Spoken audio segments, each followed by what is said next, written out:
This is Dr. O'Hara, and I'm continuing with the introduction for the internship draft, and that is a level 1 heading, full cap centered. Nature of the problem is the first heading, which is level 2, and all the important words are capitalized, and this is the same as what you had in your proposal, but it is now in the past tense. This paper is written in the past tense and third person. Next topic is purpose of the internship, which you can repeat from your proposal. Next is, if you're doing the chapters, it's chapter 2. Each chapter starts on a new page with the review of literature. And in your proposal, the review of literature was brief, but now you're going to expand it, and you should plan on about 10 pages. The review of literature is written in the past tense because all of your sources are in the past. The next topic, or chapter 3, is methods and materials, or methods and procedures is another title that we can use here.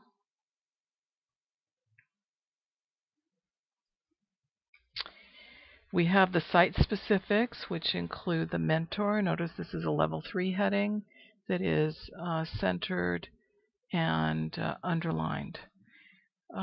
These are, once again, from your proposal, your goals, what you wanted to learn about. And the proposal was in the future tense, now it's in the past tense.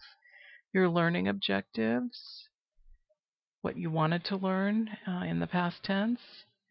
And you can use this introductory phrase. The learning objectives included the following. Just a reminder that you need to use the colon at the end of a phrase and not at the beginning of a phrase, or I'm sorry, in the middle of a phrase.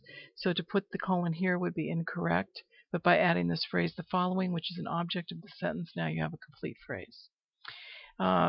Be sure to put your objectives in a list that's called paragraphs in a series, and the first word is capitalized, and then there's a period at the end of each phrase, not just at the end of the last phrase.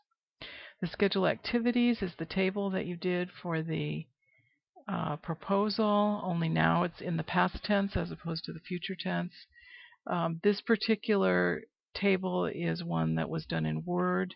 It is not APA style, but it is acceptable for the internship paper, and it does not have to be in an appendix, and it doesn't need any other labeling about it. So this is perfectly fine for the internship. Learning outcomes, again, in the past tense, elaborate on why this topic was important to you personally or professionally.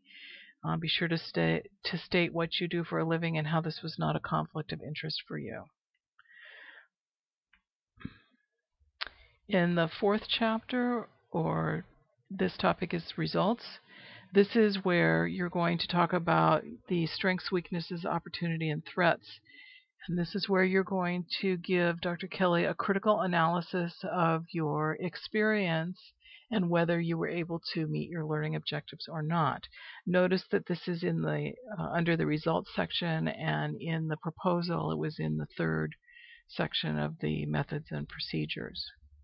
Remember that SWOT is not a word in the dictionary, so you have to spell it out if you're going to use the abbreviation.